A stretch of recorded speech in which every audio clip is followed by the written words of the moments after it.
Hey guys, I'm Sam, and today I'm talking about a book series that has fundamentally changed the chemistry of my brain, and that's Heaven Official's Blessing by MXTX. Oh, baby, this series. I have talked about Heaven Official's Blessing on my channel before, but not enough compared to how much space it takes in my mind. Like how much I'm sitting here thinking about it. You'd really think I would have done this video earlier. And the only thing that stopped me is how badly I'm gonna butcher the pronunciation of everyone's names. So I originally discovered Heaven Official's Blessing completely by accident. I was just scrolling through Netflix and the TV series popped up.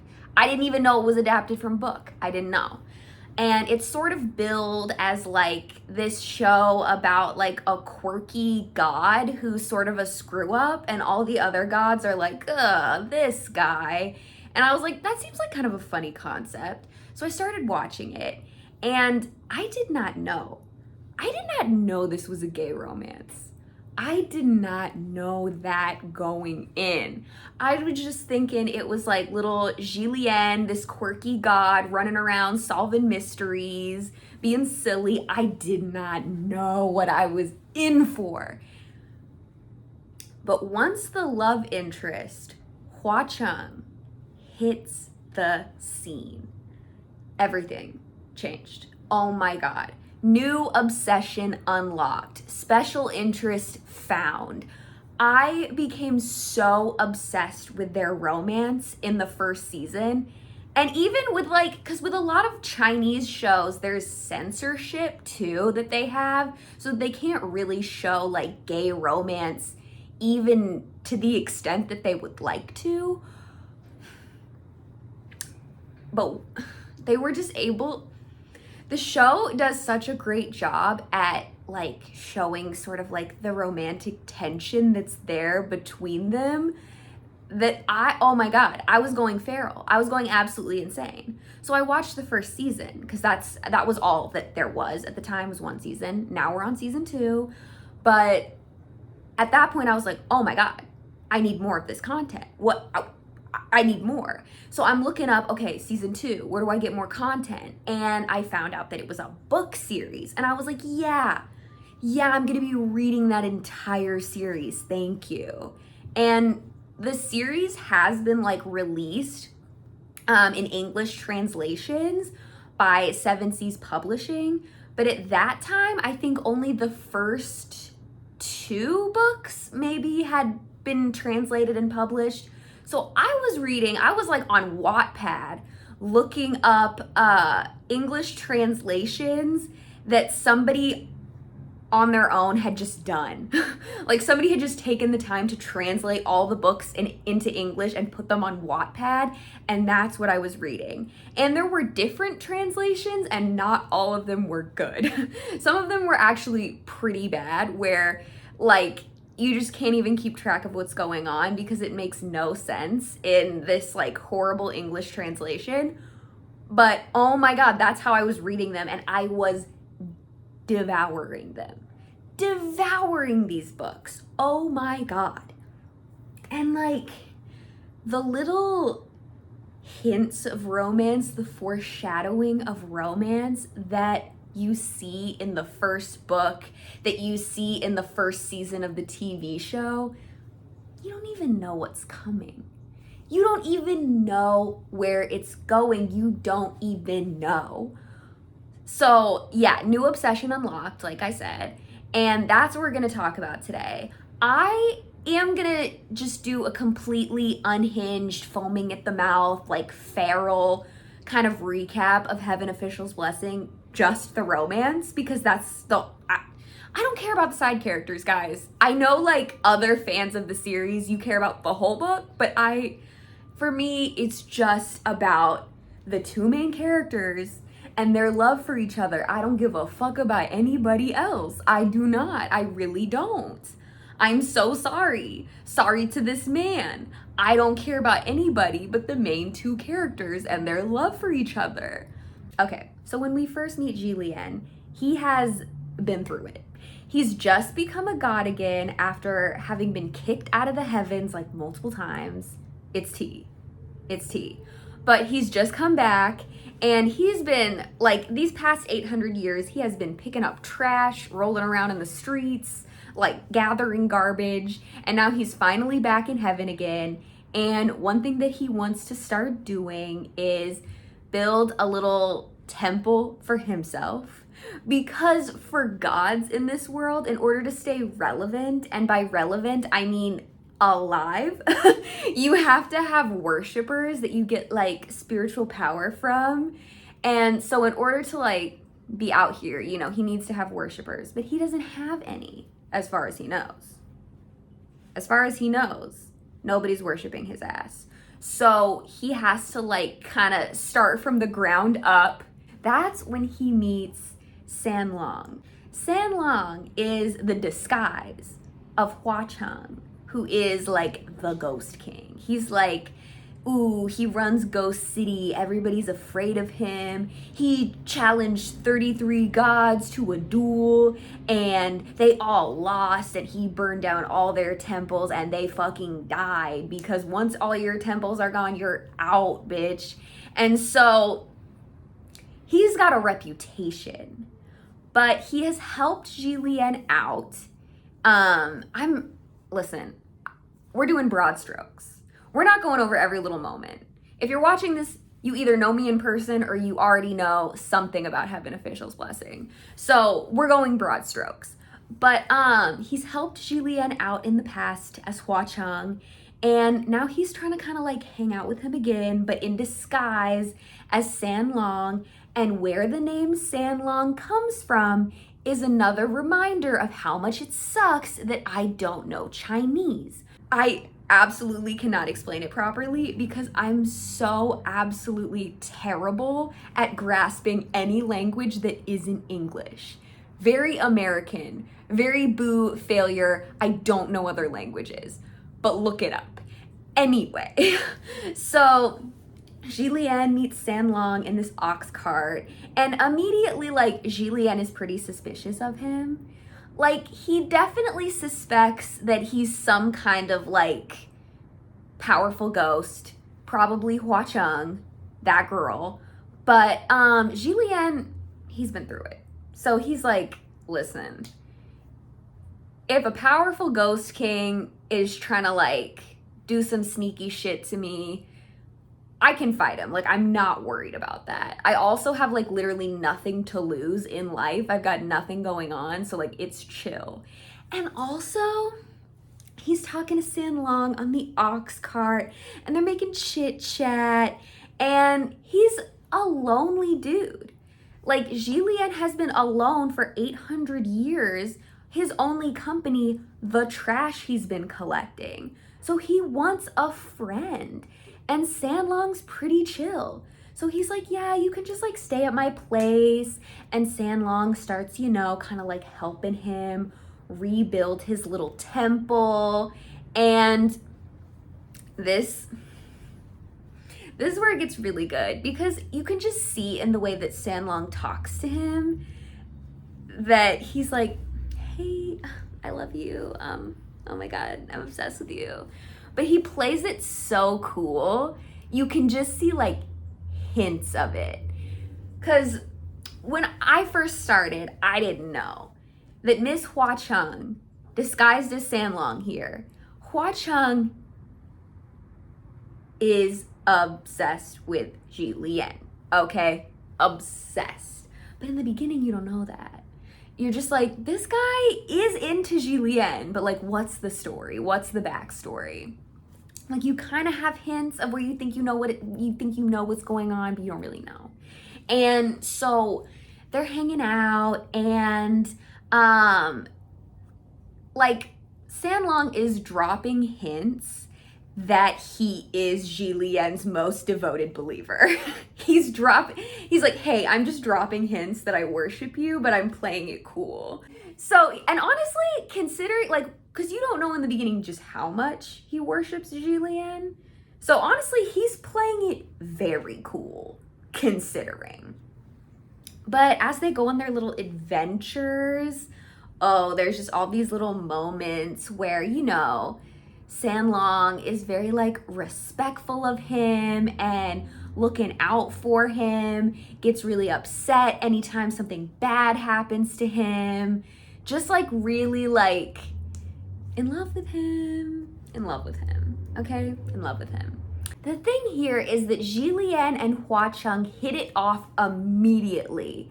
Like in his Sanlong form, they are bonding. And so when it does become revealed that Sanlong is Hua Cheng, the evil ghost king with a bad reputation, Xie Lian is like, yeah, I know, I knew, and I don't care. Like, Hua Cheng is like, you'd still like me even if I was a demon? Even if I was like an evil ghost? And Xie Lian is like, listen, if I like you, if we vibe, you could be poop on the street and I would be all about it. And if I don't like it, you could be Oprah Winfrey and I just wouldn't give a fuck about you. And Hua Cheng's like, God, you're everything to me, you know? And so that's sort of like how that kind of storyline wraps up romance-wise. But they have become besties.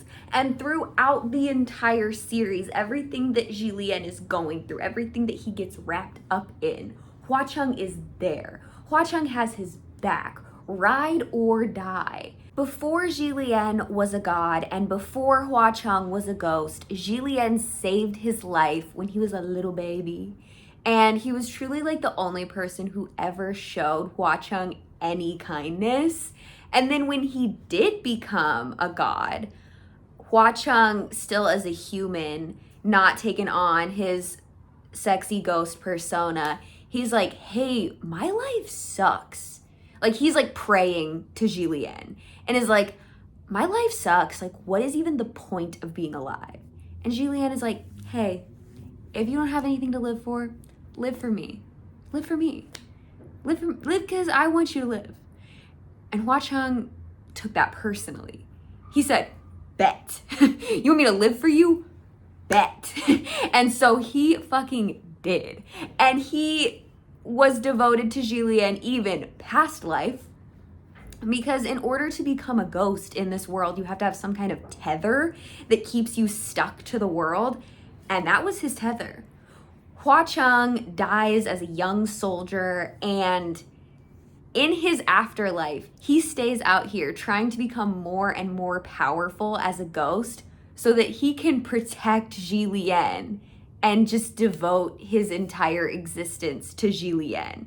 And Xie Lian doesn't even know. Xie Lian doesn't even know for like the longest time, and is not picking up on the hints that Hua Cheng is dropping, like I said before. It's also the way Hua Cheng so desperately wants Xie Lian to like him and think he's cool. And Xie Lian really does genuinely like him and think he's cool without Hua Cheng even having to try. And it's so funny too, because I mean, it's just so obvious that Hua Cheng is just madly in love with him, but Xie Lian is just missing. It just goes over his head. He really is not catching on. Like, he literally has to find that Hua Cheng has created an entire cavern of 10,000 statues of him and paintings of every interaction that they've had. It takes seeing that for Xie Lian to be like, oh, he likes me. Because otherwise he was not going to find out. He was never going to catch on. And so I think that's really funny, because I definitely relate to Xie Lian on that front.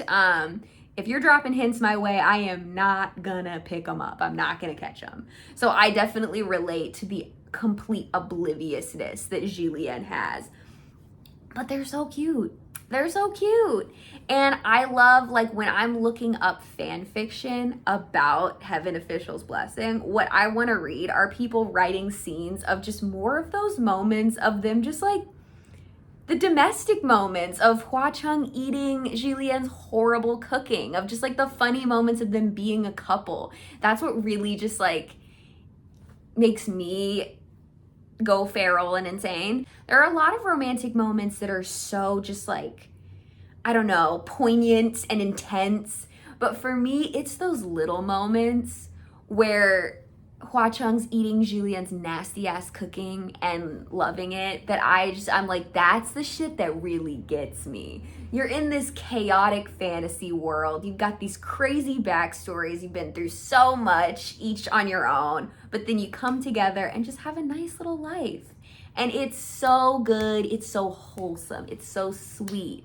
Because this book, I mean, there are horror elements to this series. There is gore, there is drama, there is pain, there is death. But the sweet, pure little romance is like really the center of the story. And Xie Lian's whole arc in becoming like the person that he's supposed to become, all of this, like really Xie Lian's whole arc, kind of like Hua Chung is always there, trying to like be there for him during those tough times and back him up whenever he can and just give him that support and love that he's really been missing for a lot of his time as an exiled god. So it really is. It's just very sweet. I love it. I love it. Hua Chung will also do these like over-the-top romantic gestures for Xie Lian and then just kind of play it off like it's nothing. Like there's this lantern ceremony for the gods where like all of their worshippers like release lanterns to show how much they worship them, and then all the gods count how many lanterns were released, and the winner or whatever, the person with the most clout is whoever has the most lanterns. And Hua Chung goes off and sets off 3,000 lanterns for Xie Lian, way more than anybody else got. And when Xie Lian asks him about it, he's like, oh, you know, it's just something to do. I don't know, it was silly, whatever. I wish we had more content from Hua Chung's point of view, because it's like just knowing how obsessed with Xie Lian he is and how he just tries to play it cool so hard, but is such a simp, and like such a simp that he cannot even hide it, but tries. I really want to know what's like going on inside his head during all of these big moments in the book, because I just think it would be so funny to hear his perspective, because you know there's a lot going on in that crazy little brain up there. You know there's a lot of thoughts banging around in there, and they're all about Xie Lian. MXTX has written 2 other extremely popular series. One is The Scum Villain Self-Saving System, which I read and enjoyed. And then there's The Grandmaster of Demonic Cultivation, which that one is probably like the most popular of her books, but I haven't started that one yet. I'm getting to it. I'm on my way. But I guess the thing about those books is I'm able to talk about them and be normal. I've been saying I'm gonna read the Grandmaster Demonic Cultivation one. I've been saying I'm gonna read that, but then I just read Heaven Official's Blessing in its entirety again. Why read new books even if you have one series that's just really, really good? Okay, why even read other books? I truly started watching Heaven Official's Blessing on a whim. Did not know that there was gonna be romance in it at all. To now, I read Heaven Official's Blessing fan fiction. I watch Heaven Official's Blessing YouTube videos. I got this little poster. I got books. I got the little collectible postcards that come with the book. I got the fucking stickers. I'm out here like eating, sleeping, breathing, living. Basically, okay, you know what? And this is the real tea. The way that Hua Chung is obsessed with Xie Lian, that's the way I'm obsessed with this franchise. That's the way I'm obsessed with this franchise. Like honestly, I get it. I get where he's coming from. I get why he's like that. I get why he's like that. I made a Pinterest board of pictures of them. Like, what are you doing? What are you doing? Like, are you kidding me? Are you kidding me? Are you kidding me? I can't believe it. I can't believe it. That was me screaming, crying, throwing up, pissing, shitting, foaming at the mouth over Heaven Official's Blessing. And if you have read Heaven Official's Blessing and had a similar reaction, be sure to leave a comment and tell me down below if you are mentally ill and you love Heaven Official's Blessing. Tell me all about it in the comments.